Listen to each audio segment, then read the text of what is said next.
Greetings, everyone. So, let me make sure I got my. See, the video quality should be much better this time, and so should the audio. Unfortunately, my tripod is not, but we'll work through it. Just give me a sec here.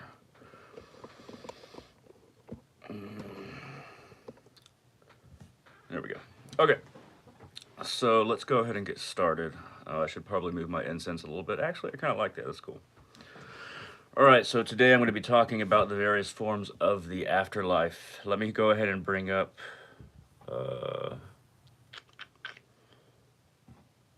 let me go ahead and bring up the chat if I can.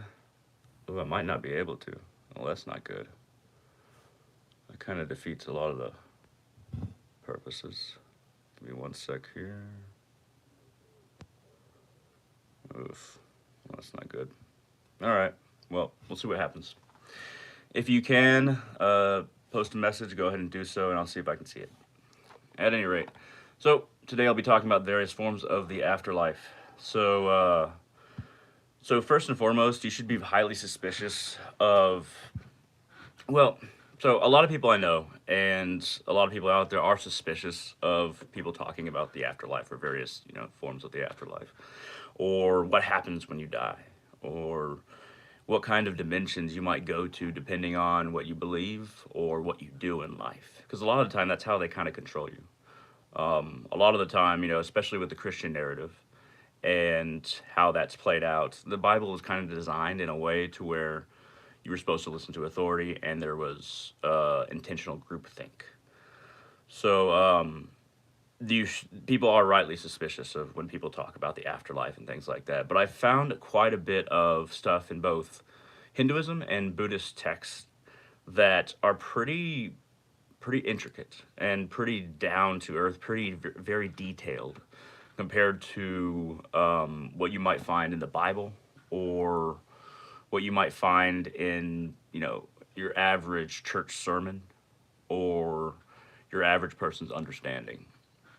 So, first of all, a lot of people think that when you die, you just walk into the afterlife, kind of like you are now. Like you're alive, and then you die, and then your body, as you are, you just walk into the afterlife with the same consciousness, with the same kind of form, and with the same stream of ideas. So our consciousness, from moment to moment, is it's very it's different than it's different when you have a material body. It's different when you're in contact with all the forces that compose a material universe. All the forces acting upon each other, both acting upon you as a person and acting upon your circumstances, your environment, your surroundings. So when that environment, when all those forces at work are basically different. When all the different forces that are inflicting themselves upon your energy, upon your body, upon your astral body, upon your physical body, once all of those change, you can't quite expect your stream of consciousness to remain the same. You can't quite expect your body awareness and your self awareness to remain the same when you're going from one state of existence to another. Let me see if I can bring up. Let's see if I can bring up the chat here. Ah, okay. I do see the chat right now. Uh, let's see. All messages are visible. Okay. Nice to see you, Makia, Daniel. But yeah, so you can't expect the stream of consciousness to remain the same. If anybody's whoever's watching, feel free to shoot a message. I think I got the chat thing set up to where I can actually see the messages. This is kind of a new process for me, so I'm still working it out. So when all those forces change, you can't really expect to travel into the next moment and be in a different dimension with the same kind of consciousness because there's a whole bunch of things inflicting themselves on your consciousness and pulling you in various directions. So your consciousness it becomes more subtle, just like your energy becomes more subtle because you no longer have a physical body, so your consciousness becomes more subtle.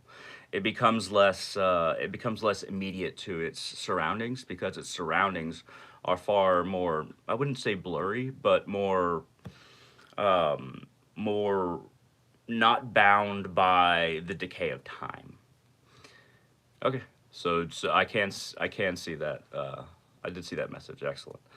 Okay, so not as decaying with time. You know, basically material.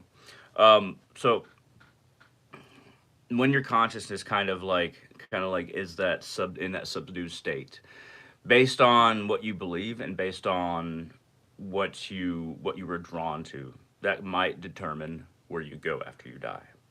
So there's been a lot of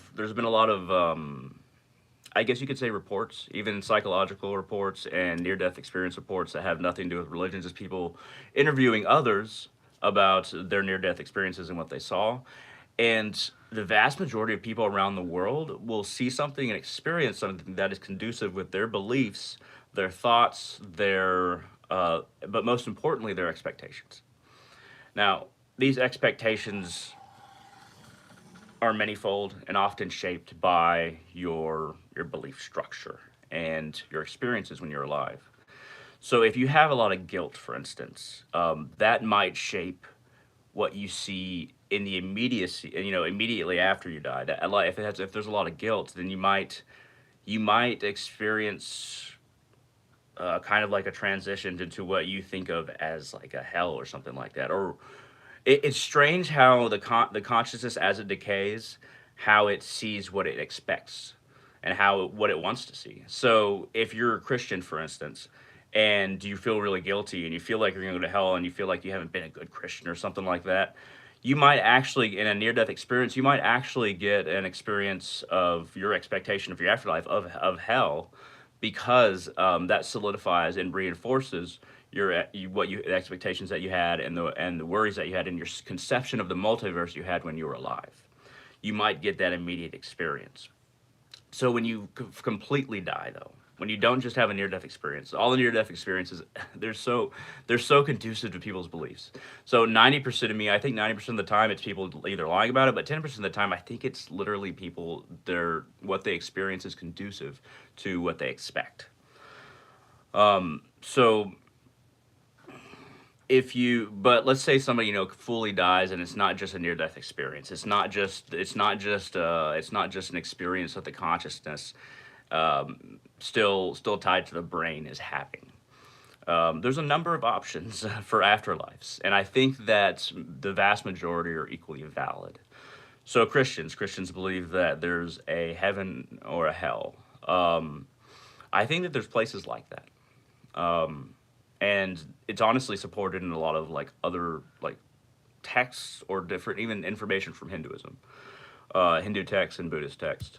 There's places like these heavens and hells. A lot of the time, people get they're so kind of focused on their aspect of God, their understanding of God, especially when it's become fetishized. Fetishized. There we go. With monotheism, Abrahamic traditions, Judaism doesn't have a conception of the afterlife, whether it be Christianity, Islam, Zoroastrianism before Christianity and Islam, and I think before Judaism, and also some other monotheistic, religious traditions. They have this idea that their understanding, their conception of the infinite, their conception of God is the only one and can be the only one. And they're fetishizing their particular facet of the source and making it their only one, making it the only one that they think is true, when everything is kind of true at once. And there's a while there might be there are dimensions like the hells and heavens, and I'm gonna stop saying might be. I'm just gonna start going into the dimensions. So there's the astral realm. So when we're thinking about the astral realm, it's a vast grouping of universes, of more subtle energy universes. Now, places in the astral realm that might be considered something like a hell, these places are part of the astral realm, just like the heavens are, or other realms of enjoyment, or realms of further progress, further enlightenment, further transmigration of the soul. there are the hells are more like pockets in the astral realm, in the astral sea, if you will. These little pocket dimensions are places that souls usually go and incarnate in various forms when their their experiences and their actions during, you know, many lifetimes have been either completely selfish or completely self-absorbed and harmful to other parts, other pieces of the similar kind of nature that all souls have, that it being a soul. Now, souls cannot be bound forever to any one dimension. I just want to get that out there. They cannot be bound forever to one dimension before we get back all the way to the source. But they can't be bound to a singular dimension. But these little little pocket dimensions that are the hells in the astral realm, the astral sea. Souls go there and they are with other souls who have just been concerned with themselves, and more importantly, have caused other souls in various incarnations harm again and again and again. Like Paramahansa Yogananda and Kriyananda said, it's very, very hard to go to somewhere like a hell for even one incarnation. You have to be very, very bad. Like you have to be like a serial killer or like a pedophile or like a serial rapist, something like that. And because not only are you going to this dimension, you have to travel. And you know, I'm going to be using reincarnation in this for a lot of this, just to let you know. But you know, if you do a bunch of bad stuff, you're mean to other people in some way, shape, or form, you might be incarnated as an animal or a plant or an insect or even as low as a virus. If you continually inhibit other souls in their incarnations, if you continually harm others, continually do something that's not conducive for other souls' progress or just enjoyment of life or experience of being alive, you got to do some really bad stuff to go through all those different levels of incarnation and just go straight to one of these like pocket dimensions, the hells in the astral sea, the astral realm.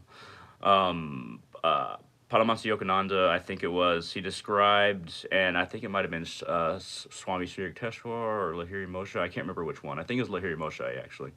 He described these pocket dimensions that can be considered the hells in the astral realm. He described them as being like mansions, like in a grander property. So souls being confined to like these very small places, like a mansion, a bunch of these souls just together there because they're all gravitating. In a way, your soul is gravitated to a place where other souls like you are. So if not only is it like a quote unquote punishment, but you're gravitated to a place where your soul naturally soul wants to be. Soul wants to be with others that have the same level of consciousness, that have done the same things. So souls from various material dimensions, that they do enough bad stuff, go to these pocket dimensions with other souls particularly like them, and it's hellish. It's hellish not because somebody is necessarily torturing you, but because that realm, it doesn't have plant life or animal life that could have souls that were any better than, you know, we always think of like human souls, but the other souls that went there. So maybe something like the plant life, the animal life would also be composed of souls who were extremely toxic, extremely like, hate to use the word evil, but I'll go ahead and use it, like evil. Because there has to be some kind of, you know, there can't just be souls in a void. They occupy various forms, even in these hells and these pocket dimensions. There has to be a fullness of form because there's a fullness of action and a fullness of, I guess you could say, consequences, but also a fullness of the variety of the souls, what they did and who they are and why they were drawn there. And they become various things in this environment. But so you will have things, plant equivalents, animal equivalents, and humanoid equivalents.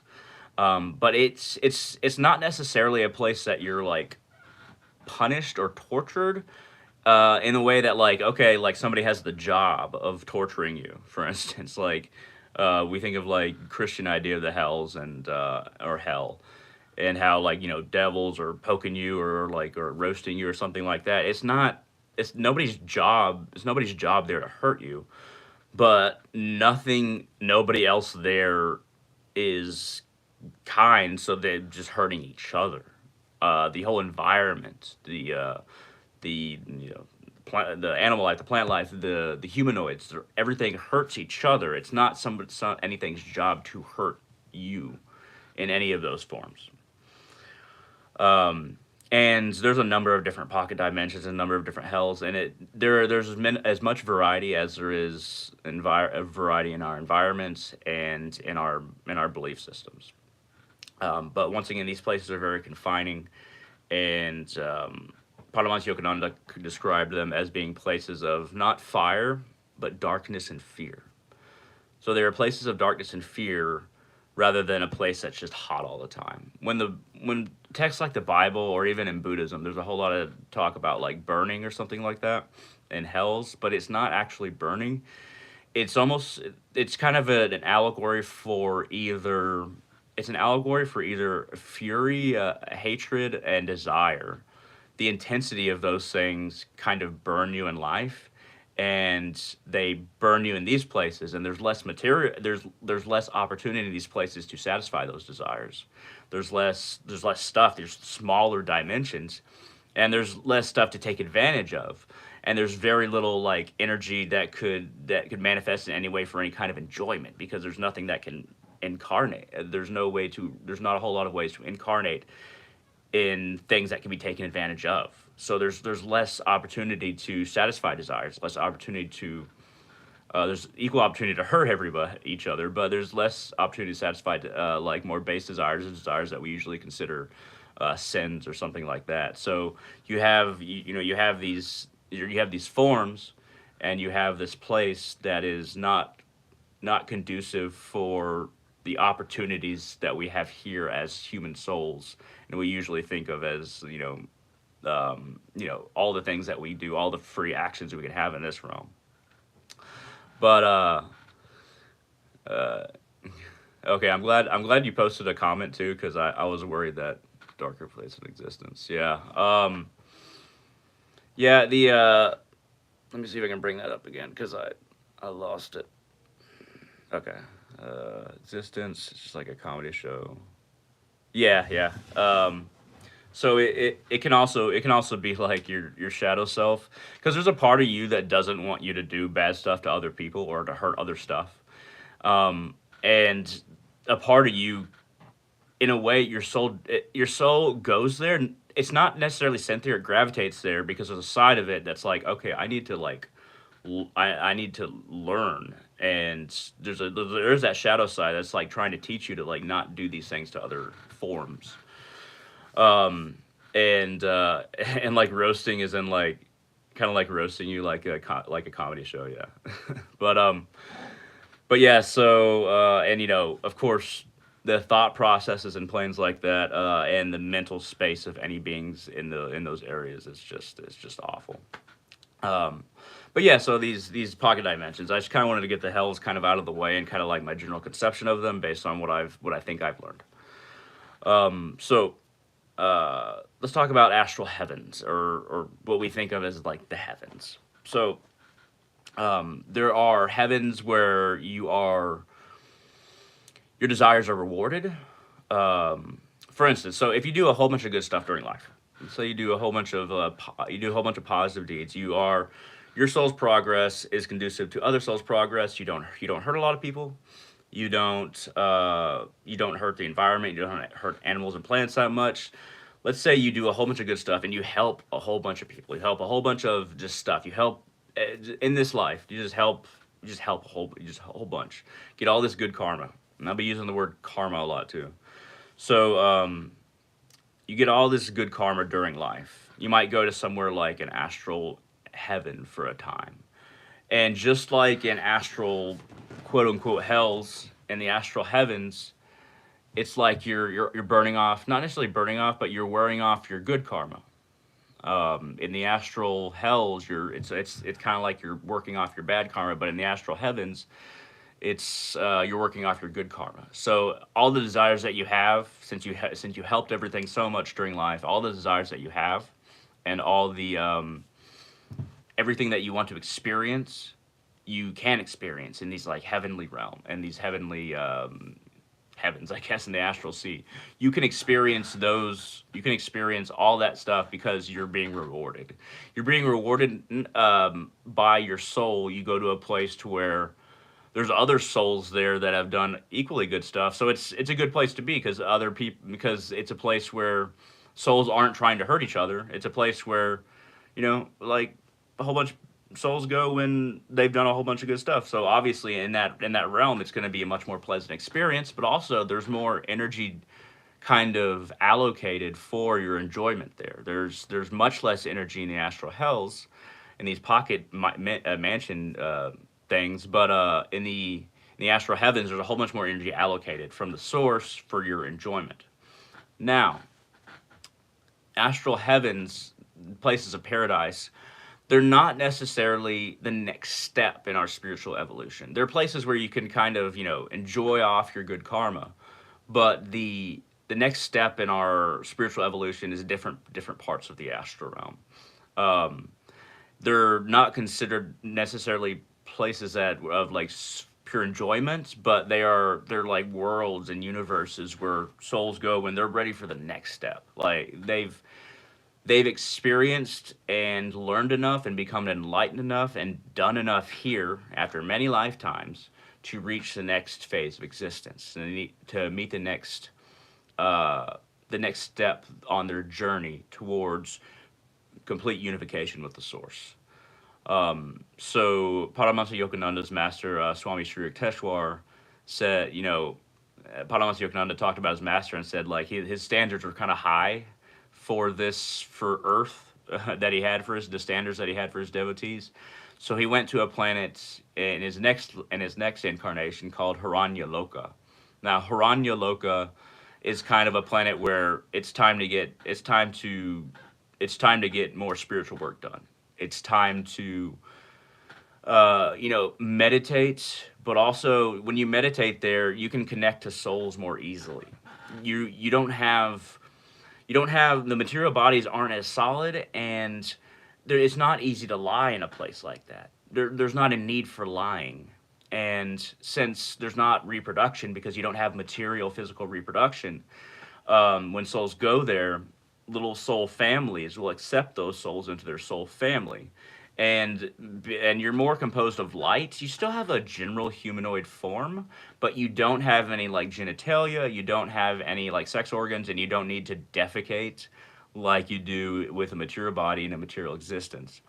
In this place, you're more or less a form of energy, and you're still unique because you have every soul is unique, and but people can see your uniqueness and your hues and the different colors and in the different kind of form of your energy in a place like Haranya Loka.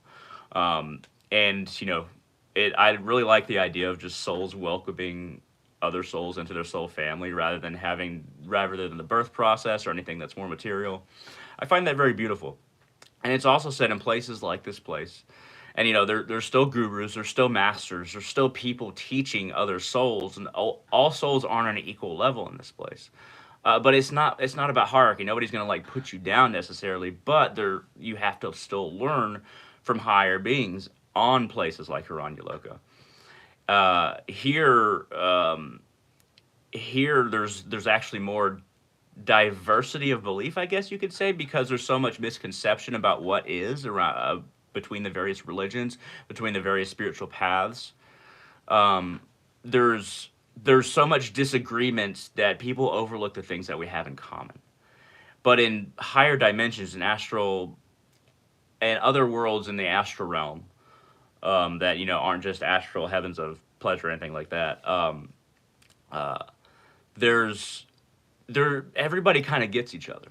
Everybody can understand each other, and you can see understanding. You can experience understanding in ways that gross material bodies and communicating with words and conceptions of each other don't have to deal with. And there's not even necessarily different religions for that reason. Everything is more realized than imagined. And it's said that the source or God or different gods regularly just show up in these astral planets and present themselves and things like that, and teach, and gurus teach. And I think there were some interesting notes about Norse paganism and Hinduism that I'm not gonna just stay on Hinduism the whole time, but I'm definitely gonna get a lot of it out of my system. But there's some overlap between Norse paganism and Hinduism in that, in Valhalla or Freya's hall or Thor's hall, there's still like competition and status. If you have higher status because of what you did during life, or because of various actions, or because of who you are, if you have various status, then you still have envy left in you, and you still have pride, and you still have selfishness. In Hinduism, it also says that even in places of enjoyment, you can still suffer because you see somebody else, and you still have this envy, you still have this jealousy, but you see somebody else experiencing something better, something more, having higher status. So you can still suffer in these places if you haven't. You can still suffer in places of enjoyment if you haven't learned enough to get past jealousy and envy. And even if you did enough good things to go to good places and enjoy stuff, you can still suffer there. And I found that interesting that in both Norse paganism, and, ideas of different halls like Valhalla, and in Hinduism, where there's like this overlap, where they talk about, yeah, you can still suffer in these places of enjoyment, even if you did a bunch of good deeds to get there. So, and then right above the astral realm, the astral sea, causal, causal realm, causal sea. That's harder to nail down, harder to define. It's basically, by the time you get to that point, you're basically a god. And that's when differentiation is even less divided. There's no hells in the causal realm or anything like that. So now that we got a general cosmogony, I think that's a word. I don't want to go say it is. Now that we got that, so let's talk about other traditions' ideas of the afterlife. Now that we've talked a little bit about Christianity and a whole lot about Hinduism, and I guess I throw some Buddhism in there as well. So for the Aztecs, there's some overlap between Catholicism and Native American, the Aztecs, in what I'm about to talk about. So there is a goddess, and I can't remember what her name is. I want to say Mehetetquatl, but that's probably not. That's probably not it. It's super hard to pronounce. But this goddess in the Aztec pantheon, she was the goddess that when you died, you went to the womb of, in this tradition, in their tradition, you went to the womb of this goddess to your consciousness to rest and merge back into the consciousness of all the other consciousnesses that were there, so that you could be reborn, rebirthed, and kind of reincarnated in a way when the time came. Her realm is very much described, and her womb, I guess you could say, because this realm is her womb, is very much described how hell is described in Norse paganism. Hel, not Hell. So it's a realm of not necessarily like a lot of enjoyment. It's a realm of rest. It is a realm of kind of peace and merging back. So your consciousness is slowly merged back into, so that it can take another incarnation or another form. And I'm using soul and consciousness interchangeably for this example. In hell, it's a very similar way in Norse paganism, except there's still the idea of cycles. There's still a lot of Norse pagans, even at the time when it was popular, of reincarnation, though there's not as much evidence for it. But once again, this Aztec goddess, it's a place of rest, not necessarily enjoyment, but rest and peace and merging back in. Now there was a temple to her in Mexico that was covered up by Christians, and kind of like earth was put on it, and all this grass grew on it, flowers grew on it. It was a temple to her, and the Virgin of Guadalupe. There is now a church, I think, on that hill, if not right beside it, the Virgin of Guadalupe. Her temple, I think her first one, is next to this mound, and they didn't always know this. They've only realized this in recent decades, but it kind of goes into my idea of how gods and saints work and how beings transfer based on the needs of the people living there. So the Virgin of Guadalupe story is basically that this man was, before the Virgin of Guadalupe was a thing. This Mexican man, and before Mexico was a thing. Um, he had this grand vision on this hill, and he saw the Virgin of Guadalupe. He saw basically this very motherly figure. And since he was Christian, this being told him, I'm basically Jesus' mother, and this is my name, Virgin of Guadalupe. I think she said her name, and she like taught him some things. But he had this grand vision on this mound, and then he decided to preach the, I guess you could say, the good word of the Virgin of Guadalupe, and they founded a church nearby. So I think that gods and other entities that we work with, that we worship, they're sections of the source. I think that they meld and merge and become other things based on what we need and based on how we can understand them. If you can't understand Aztec Mother Goddess and you just are Christian, then that being has to change in order to continue being herself and to function as herself. It's the same way that I think that the Loa can become kind of like merged in the same thing as the saints that they're worshipped through. This Aztec goddess kind of became the Virgin of Guadalupe to continue being herself and performing her function. It's very much like American. My idea of it is very much like American Gods. If you read the book American Gods, if you've seen the show American Gods, then you kind of know how the gods and the spirits change. Like, for instance, and this is going to be a whole nother tangent, but I'm going to go ahead and go into it. In American Gods, Odin comes from, he's brought over by, the Norse originally. And when they first come over, that's when he's originally brought over. And then it takes a while for people to eventually start worshiping him again. But once he's here, he's here. And he's here in a whole different form. He's here on this continent to be the Odin for this continent, in North America. I'm describing American Gods, but it's very pertinent. So eventually, Odin starts getting worshipped, starts getting more worship from various facets. But when he first comes here, he's already, and when he starts getting more and more bits of worship that people come over, every now and then some people will come over that still believe in Odin, still worship him, and they'll feed him, and their worship feeds him. But his whole deal, his whole sensation, and all the gods in America, the sensation is that they are kind of being phased out. Fewer and fewer people are worshiping them, and basically more and more people are being Christian, and they have to have their little pockets of worship and feed off their little pockets of worship that they have left, and they can't help their worshipers as much because they just don't have as much energy as the new gods, the gods of technology, the gods of industry, the gods of the train, the gods of the cell phone, all these things that we don't even consider as gods. By giving them our attention, by giving them our time, by valuing them, they in essence become our gods, even if we don't think of them as gods. And they're called the new gods in American Gods, which is it's very interesting. And the new gods and the old gods kind of battle. And there's always this feeling that the old gods are going to lose eventually.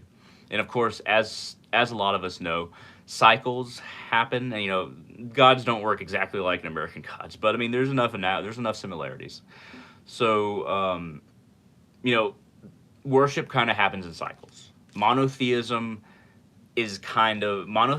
and specifically dogmatic monotheism, the kind that you see in the Abrahamic traditions, kind of populates the bottom of a cycle that we're in. And we're actually in an ascending cycle at this point. Dwapara Yuga, we're in an ascending cycle. But right at the bottom, that's when monotheism is so strict, so dogmatic, and people are more afraid of the devil than love God, or love an idea of God, and hate the negative forces, and are hurting each other, are fearful, are paranoid, are aggressive, are violent. and it all plays into each other at the bottom of the cycle, and that's what we have seen from that is what we've seen from so much what Christian colonizers have done to people of the Americas and the islands around the Americas. The Christian colonizers have used their religion to torture and to consider themselves as better because they're Christian. And they're using a hammer to bash somebody's head in rather than using it for to build something good. And that was done so much and way more than actually helping the people that were here. So I think at this point, I know this is a little bit more of a tangent than just being talking about the afterlife, but I think I kind of want to run with this. So the Calvinists and there's this book called The Protestant Work Ethic, and it's kind of like the foundation of American ideology, and most people don't even know what it is or haven't really heard the term or really know the history behind it. So the Calvinists, they believed in predestination, that God makes your soul in a certain way. I hate predestination, by the way. Makes your soul in a certain way to where you are going to go to either heaven or hell, and you don't really have a choice. Like you were always he decided for you when you were made. I don't know why predestination is a thing. I hate it, and even a lot of people who think they believe in predestination don't, because a lot of people who think they believe in predestination actually believe that God knows what you're going to do, but He doesn't choose for you. In predestination, He made you that way to choose to go to hell, which is I hate it. But anyway, the Calvinists and other Protestant factions, I think the Lutherans, they were super big on like predestination. So God has either created you to go to heaven or has created you to go to hell. And and so how do you know that you're among the elect to go to heaven and not go to hell? Well, there must be certain signs, right? Um, if you have wealth, then obviously God wants you to have wealth, and you're supposed to have that wealth. And God has rewarded you because you are among the elect, meant to go to heaven. So that is why you have wealth. That is why you have guns industry. That's why you have machines. And these savages that already live in the United States, they're obviously not among the elect. Because look at them. They don't worship God. They aren't as advanced. They think they're worshiping their gods and their spirits, but they're actually worshiping the devil and they don't know it. And it's obvious that they're meant to go to hell because they don't have stuff and they don't have the culture and they don't have Christianity. So obviously they're not among the elect. So if they're going to go to hell anyway, we can do whatever we want to them, right? If they're meant to go to hell and they're not among the elect, that were predestined to go to heaven, white skin is supposed to be good at that time as well. Like, why would God make you darker? Obviously, you're not among the elect meant to go to heaven. I hate it. But so the idea is, and then they ran with this idea.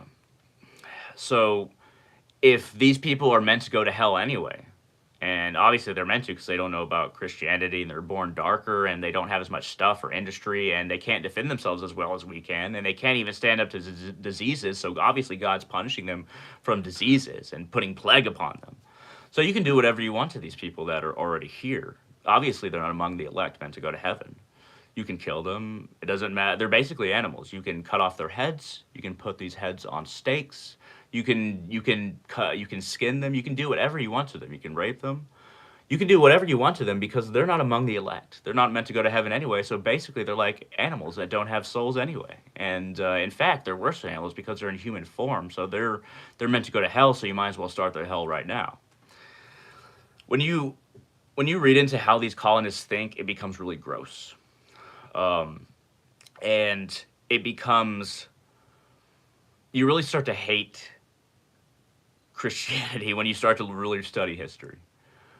At least for the pagan god, when Rome was pagan, at least they'll be like, oh, okay, Odin's probably like Mercury, and they have an interesting afterlife, kind of like we have the Elysian Fields, where if you're a good warrior, you'll get to go there, or most people go to Hades, where you're just kind of there. You're not necessarily enjoying or not enjoying. It's just kind of an afterlife.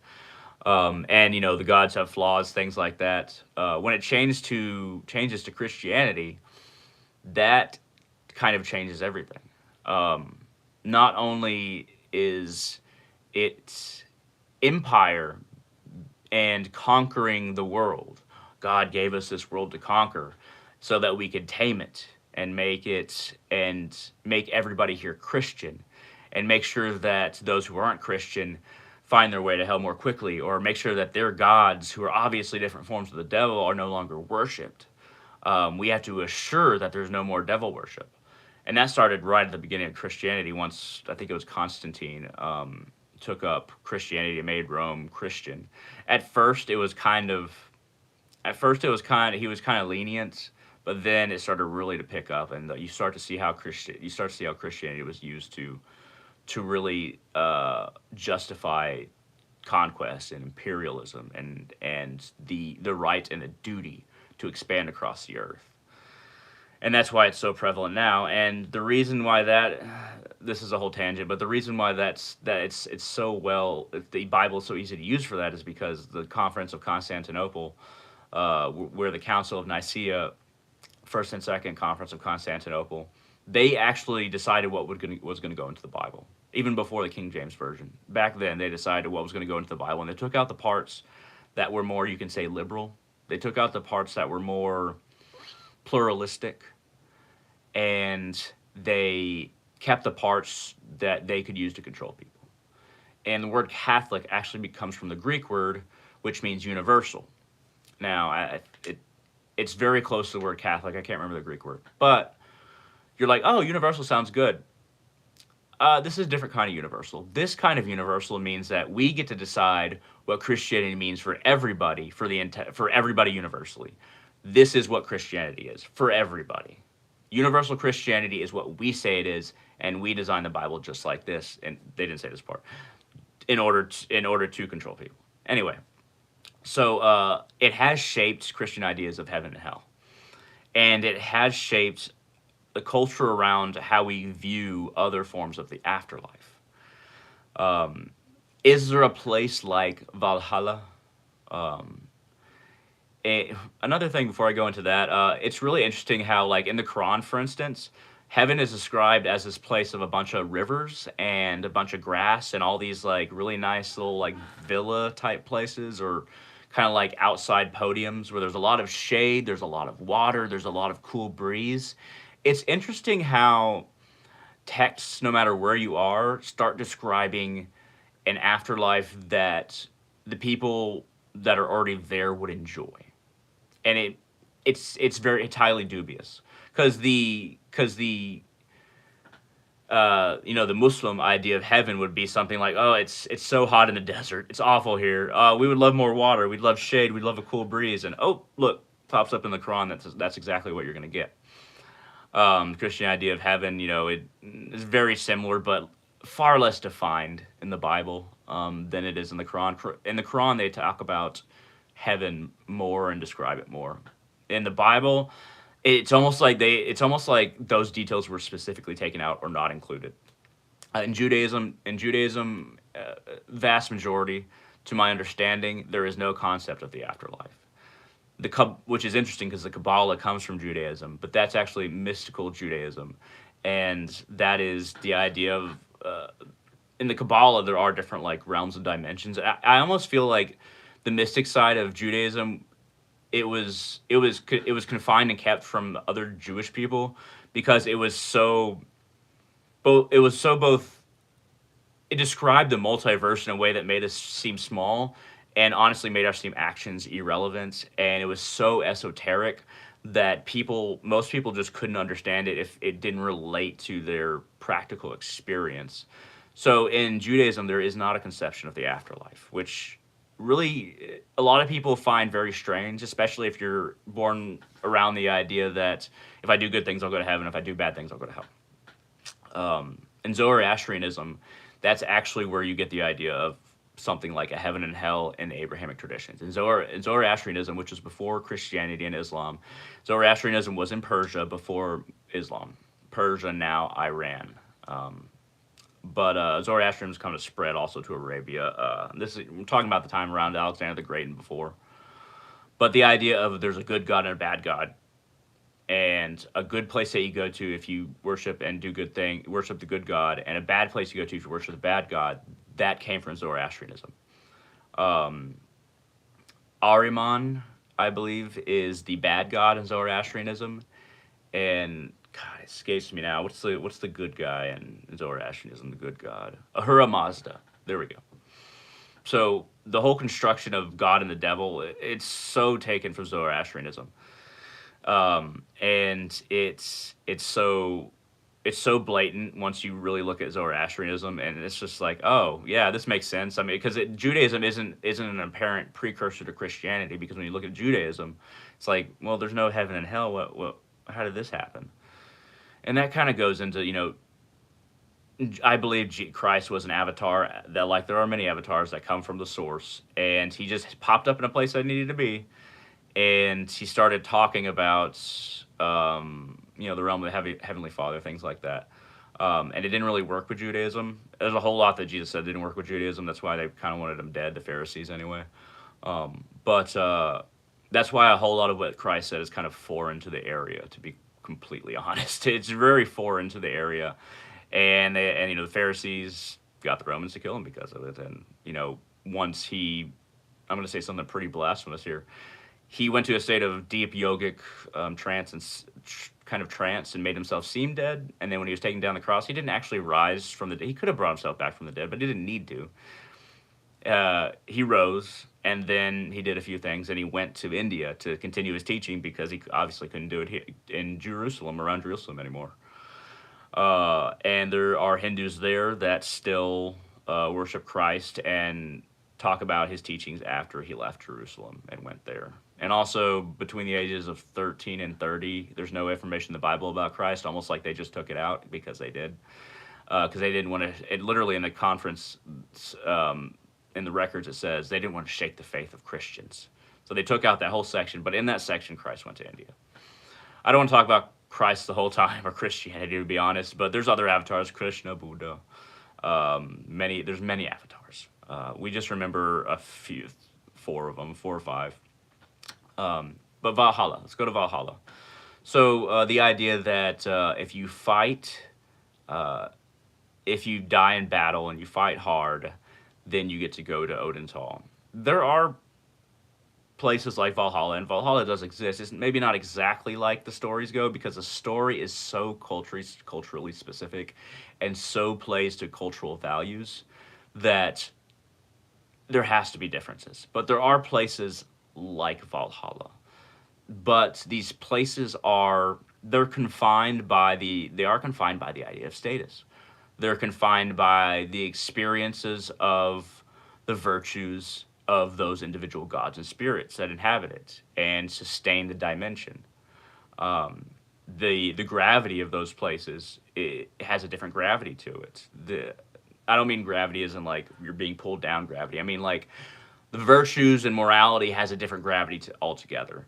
And you're more confined to what is like, being strong, being a good warrior. You're more confined to that than having a number of options. Now, I do believe there's shamans in Valhalla as well, and I think that along the line, Norse paganism kind of lost the value of shamanism because most of what we have from Norse paganism is kind of from when it was dying.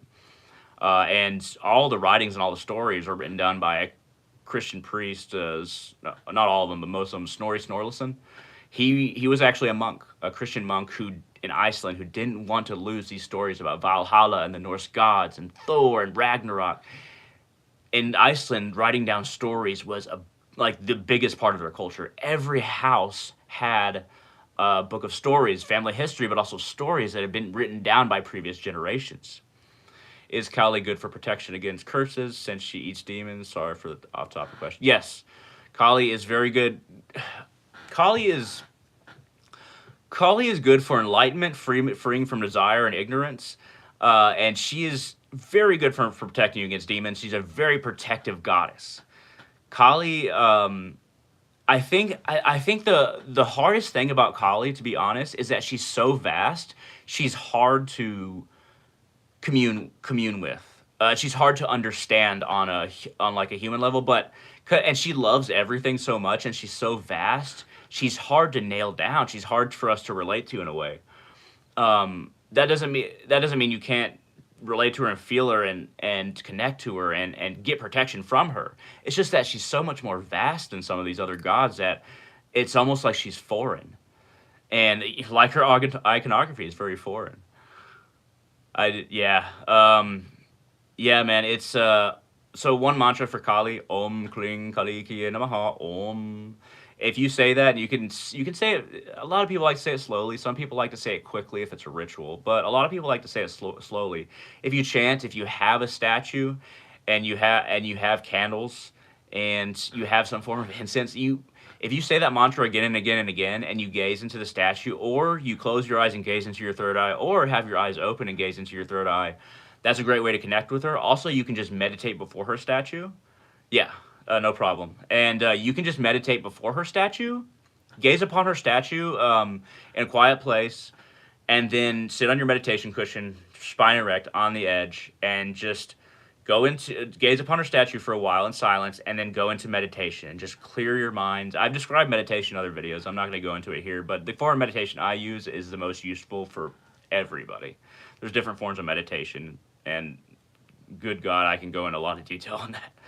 But yeah, and I can go into Kali's realm as well because this actually leads into. But I think I'll so Om Kling Kali Kiye Namaha Om Kling Kali Kiye Namaha Om. You can find that mantra as well, Kali mantra. Just look it up on Google. You'll be able to find it, and you'll be able to see how it's spelled. Basically, it transforms your consciousness into Kali consciousness slowly. But yeah, so I'll finish up on Valhalla, then I'll actually go to Kali's realm. Yeah, no problem, man. Yeah, I'll finish up on her. I mean, Valhalla. So, like Kali's realm, worlds around her is so much more bigger than a place like Valhalla. Valhalla is a place of enjoyment. It's also a place of the value for martial valor, and that's once again the morality is much more confined. Now, if you're a warrior who's a really good warrior, but you do a lot of bad things and hurt a lot of people, I don't think you can actually go to Valhalla. That's my personal opinion. I don't know. I actually don't know any of this, but that's my personal opinion. Once again, there's a lot of dimensions like that with these gods. And even Odin is so much more smaller than Ma Kali, but there's a whole bunch of pocket like places like Asgard that for various that are maintained and held up, and in which gods and goddesses exist that are their dimensions. They exist, and don't think that Valhalla is only for warriors because it's only for warriors, even though there might be that focus on that. But so much of what we get is from a Christian perspective on Norse paganism and what they experienced with Viking warriors. And the Viking warriors' morality at the time, they were very conscious that their kind of culture was dying and Christianity was going to take over. The Vikings were very conscious of that. Even the Norse people and the Germanic people were very conscious of the fact that Christianity is taking over. That's part of the reasons why they started raiding so much. And their culture became so much around battle that they lost the shamanistic side. We see a decline. What we have of Norse paganism is actually the smallest piece of it, and it in decline. And it's sad because now we have to uncover this information through personal gnosis rather than actually having material on the topic. And honestly, I just can't say much of my own opinions with any authority. And with any I mean, I'm pretty sure, but I mean, like with any authority in any kind of community, because a lot of what I know is from personal gnosis or from understanding from other places. So, I mean, we just got to discover it all again, which is, it'll happen. We're in an ascending age, and Yggdrasil is zipping back up in a way, the world tree, the multiverse. It's going to be easier to connect to different dimensions. It's going to be easier and easier. We're kind of we're ascending, but man, we're still close to the bottom of the many cycles. Anyway, but yeah, let's go into. I think I'll end on Ma Kali's realm. By the way, I do want to apologize that this has been really tangent and ranty, but I mean it's a YouTube live. I imagine y'all expect this. At least I'm not talking about like, what I did during my day but uh, but yeah. So feel free to leave. Also, feel free to leave comments. And I am seeing everything in the chat, so I'm glad that I'm glad I'm seeing that. I'm at least seeing y'all's questions when you ask them. So thank you very much for confirming that for me. I'll record like this next time. Okay, so let's go ahead and on Ma Kali's realm. So this is almost entirely. Does Balg have become a living god have good Norse material? Oh man, I don't want to get into them. I don't agree with a lot of what there's. Boghead does have some good stuff, like informative on some things. With so the guy that runs Bog, I'm not going to say his name, but he. No, you're good, man. But he goes into he quickly goes through Norse paganism like he does with every tradition, and he starts off with Thor, and then he kind of talks about Odin a little bit, not a lot, but then starts going into the ice giants and Loki heavily. So a lot of the material he puts out is around that, and I don't think that Ball cares about the tradition, and I don't think they have a lot of good stuff. Now there's certain authors that have published books. I wish I could remember their names, but have published books that do have good stuff around the Norse tradition and Norse shamanism and things like that. I would recommend Wayland Skallagrimson. He has a lot of good stuff about Norse paganism. Wayland Skallagrimson. One of his books is Odin's Way in the Modern World and Taking on the Wolf's Skin. These are really good books. They can teach you a lot about like the shamanic, but really spiritual side of Norse paganism. I love that writer. He's really good. But yeah, I'll dive into Ma Kali's realm. So this is mainly based on a vision, but also it kind of is conducive with a lot of stuff in Hinduism. So I mean, take my opinion and take my theories for what they are worth.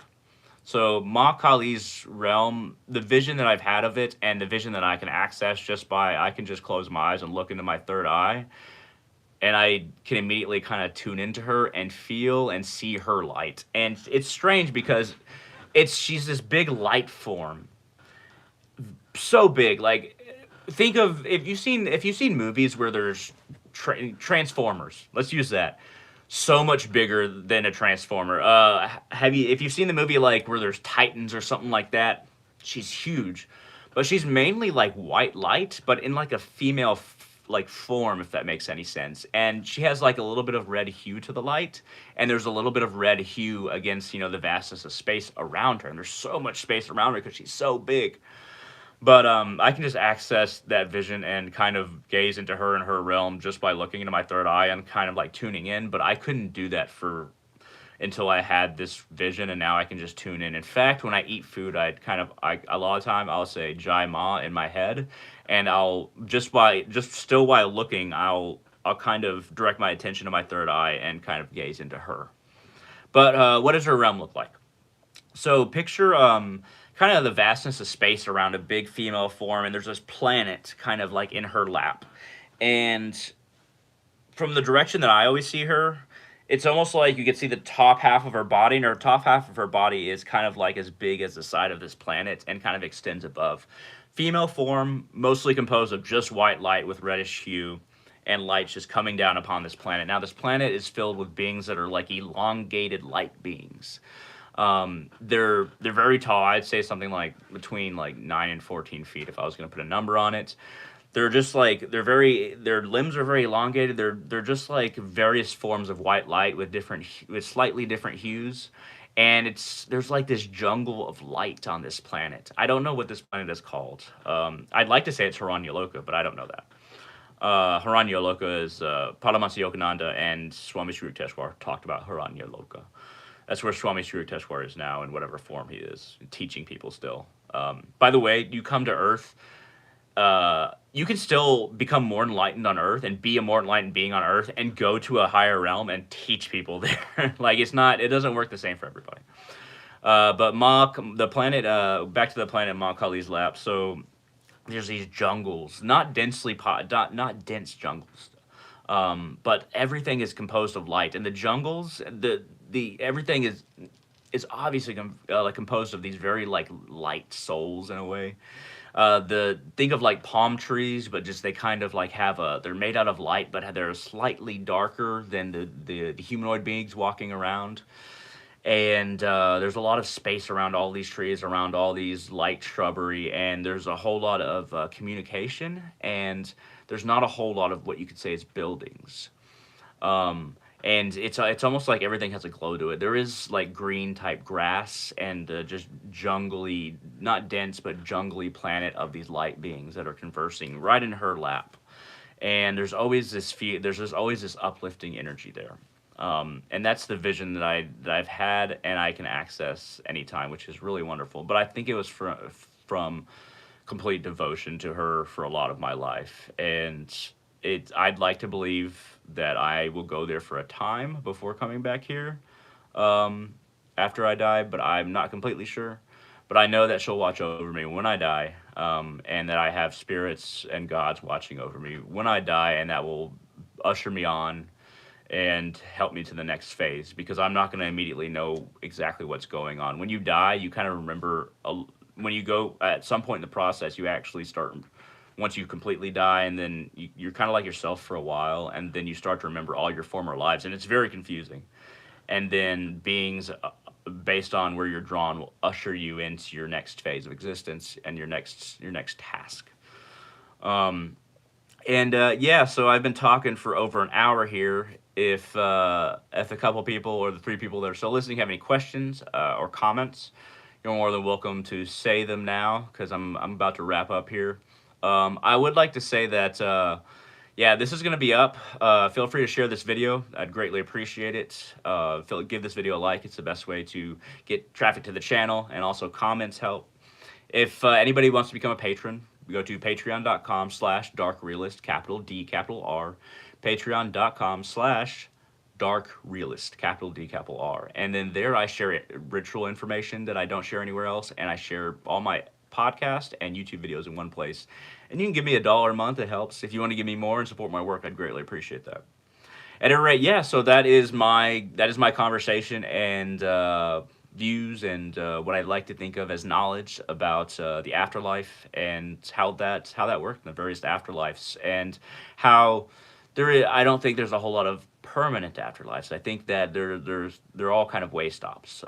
They're all part of the transmigration of our soul that's heading back to the source. At any rate, thank you all for watching. I'm going to end it here. And feel free to let me know how you like this. And feel free to give me recommendations for what I should do in the future. All of you have a wonderful night.